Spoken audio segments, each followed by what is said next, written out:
नमस्कार दोस्तों, स्वागत है आपका अपने चैनल डेली न्यूज़ अनफिल्टर्ड के एपिसोड 3 में। तो आइए शुरुआत करते हैं आज की पहली न्यूज़। विदेश यात्रा के लिए मंजूरी लेने का मामला।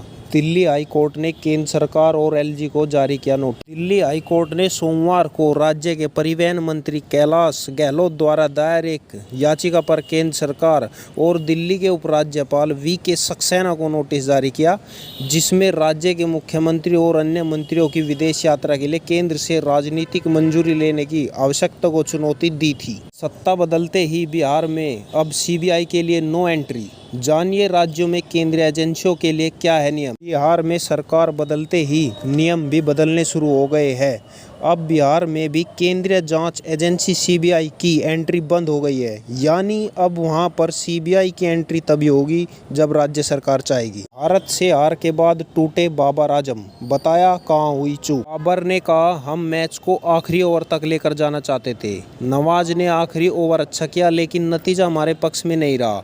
बैटिंग में हमारी अच्छी पार्टनरशिप नहीं लगी, हम ने मिस किया। कम से कम 50 रनों की एक पार्टनरशिप आनी चाहिए थी, हमने कुछ रन कम बनाए।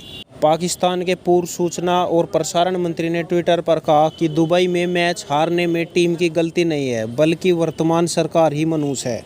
अब खबर मुरादाबाद से, जहां घर में पढ़ी गई सामूहिक नमाज, 26 लोगों पर दर्ज हुआ केस। उत्तर प्रदेश के मुरादाबाद के थाना छजलैट के दुल्हेपुर गांव में दो संप्रदाय के बीच पूर्व में हुए फैसले को तोड़कर सामूहिक रूप से नमाज पढ़ी गई।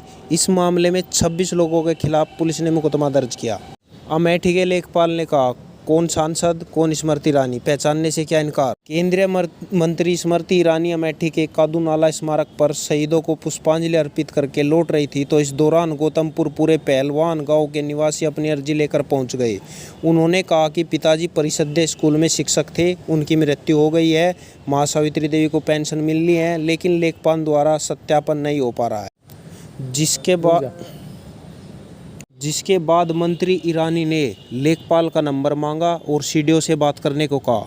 इस दौरान पहली बार तो उन्होंने फ़ोन डिस्कनेक्ट कर दिया, दूसरी बार फ़ोन किया तो लेखपाल दीपक कुमार ने केंद्रीय मंत्री को पहचाना ही नहीं। जिसके बाद स्मृति ने सीडीओ को फ़ोन दिया तो लेखपाल सीडीओ को भी पहचानने से इनकार कर दिया।